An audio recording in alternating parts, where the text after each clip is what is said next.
তওবা কবুলের ৪টি শর্ত। মানুষের হক নষ্ট করলে আপনি কিভাবে তওবা করবেন?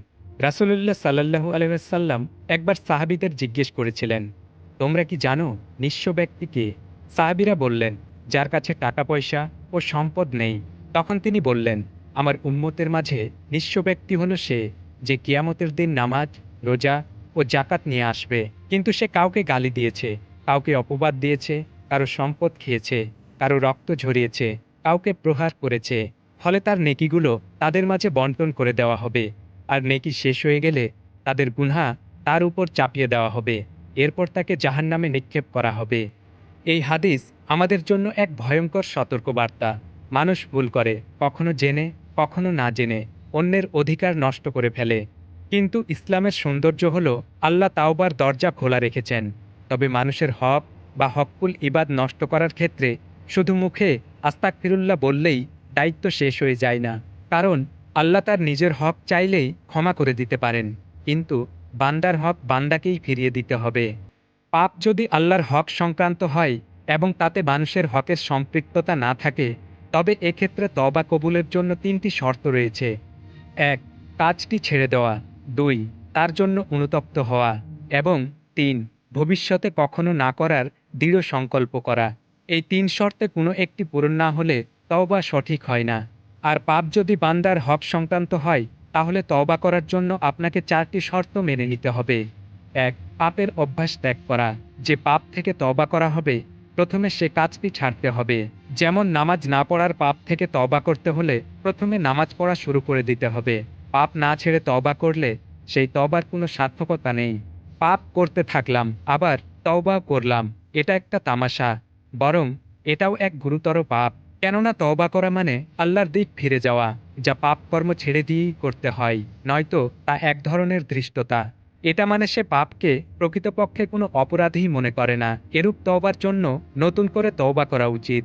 ২. অনুতপ্ত হওয়া। তওবার গুরুত্বপূর্ণ শর্ত এটি। অনুতপ্ত হওয়ার অর্থ অন্তরে এই ভাব জন্মানো যে আমি বাস্তবেই ভুল করেছি। এই কাজ করা আমার জন্য কিছুতেই উচিত হয়নি। আল্লাহ ক্ষমা না করলে তো আমাকে এর জন্য কঠিন শাস্তি ভোগ করতে হবে।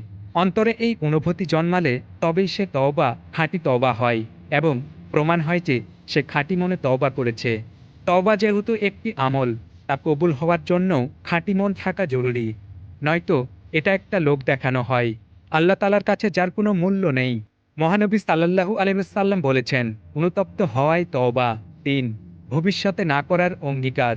তওবা করার সময় যদি মনে এই ধারণা থাকে যে সুযোগ হলে আবারও এই কাজ করব, তবে তা আদৌ তওবা বলে বিবেচ্য হবে না এবং আল্লাহর কাছে তা কবুলও হবে না। হ্যাঁ, এটা সম্ভব যে ভবিষ্যতে সেই পাপ আর করব না ভেবেই তওবা করেছে, পরে নফল ও শয়তানের প্ররোচনায় পুনরায় একই পাপ করেছে। এটা তওবার পরিপন্থী নয়। এরূপ ক্ষেত্রে কর্তব্য আবারও তওবা করা। এভাবে পুনরায় পাপ না করার প্রতিশ্রুতিতে যদি বারবার তওবা করা হয় এবং প্রতিবারই তওবার পরে একই পাপ হয়ে যায়, তবে এ কারণে তার তওবা নিরর্থক গণ্য হবে না। বরং আন্তরিক অনুশোচনার ক্ষেত্রে বারবার তওবা করা আল্লাহ অভিমুখিতার পরিচায়ক।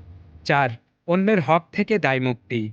অন্যের হক সম্পর্কিত পাপ থেকে তওবার জন্য শর্ত হল প্রথমে তার পক্ষ থেকে দায়মুক্ত হওয়া। এটি খুবই কঠিন, কেননা আল্লাহ মহা ক্ষমাশীল। তিনি চাইলে যে কোনো পাপ মাফ করে দিতে পারেন, কিন্তু ব্যক্তির ব্যাপারটা ভিন্ন। কারো হক নষ্ট করলে সে তা মাফ নাও করতে পারে। তাই এমনও হতে পারে মাপ চাওয়ার সুযোগই হয়নি, তার আগে সে মারা গেল। এ কারণেই অন্যের হকের ব্যাপারে সর্বোচ্চ সতর্কতা জরুরি। কারো হক নষ্ট করলে যত তাড়াতাড়ি সম্ভব তা আদায় করে তার থেকে ক্ষমা চেয়ে নেওয়া। কারো কাছ থেকে দায়মুক্ত হওয়ার উপায় একেক অবস্থায় একেক রকম।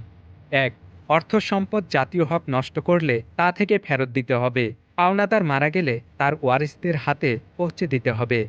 আর যদি কোনো ওয়ারিশ পাওয়া না যায়, তবে তার নামে তা সদকা করে দিতে হবে। ২. সরকারি সম্পদ হলে সরকারের কোনো তহবিলে জমা দিতে হবে। ৩. যদি অন্য কোনো হক হয়, যেমন কাউকে অন্যায়ভাবে মারধর করে তার হক নষ্ট করা, কাউকে গালমন্দ করে বা কারো নামে অপবাদ ছড়িয়ে তার ইজ্জত, সম্মান, হক নষ্ট করা ইত্যাদি, তাহলে তার কাছে ক্ষমা চেয়ে নেওয়া। যদি সে মারা গিয়ে থাকে, তবে তার জন্য আল্লাহর কাছে ক্ষমা প্রার্থনা করা।